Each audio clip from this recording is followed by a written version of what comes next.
Hindi lang isa o dalawa kundi 4 na papel ang gagampanan ni Michael V sa produksyon ng pelikula. Makakasama niya roon ang premyadong aktres na si Don Zulueta.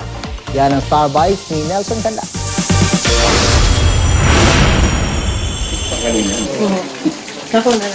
Wish come true para kay kapuso comedy genius Michael V. Ang pelikulang sinushoot niya ngayon, ang Family History, kung saan 4 ang papel niya. Scriptwriter, producer, aktor at direktor. Para siyang business card.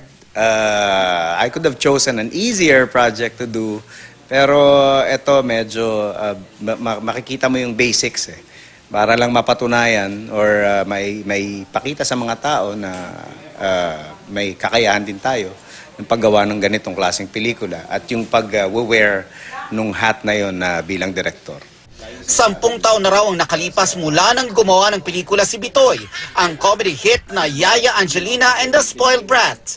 I'm pretty sure gusto nila yung comedy na comedy lang, pero para sa akin, sayang yung opportunity na pwede kang magbigay sa kanila ng panibago na naman. Comedy pa rin, eto, nandito lahat ng gusto nila, pero may dinagdagang konti. Sa Family History, makakasama ni Bitoy si Don Zulueta. Personal choice daw niya ang aktres. Unang-una kasi, never pang nagkaroon ng ganitong kombinasyon sa Philippine cinema. Never ko pa siya nakasama. At saka, galing niya eh. Galing siya. Ang ganda. Alam mo yun? Diba parang, parang bagay na bagay sa movie na to. Kaya talagang, siya yung halos nasa description nung nung character. Ang Family History ay hatid ng Mic Test Entertainment Inc. at GMA Pictures. Nelson Canlas, GMA News.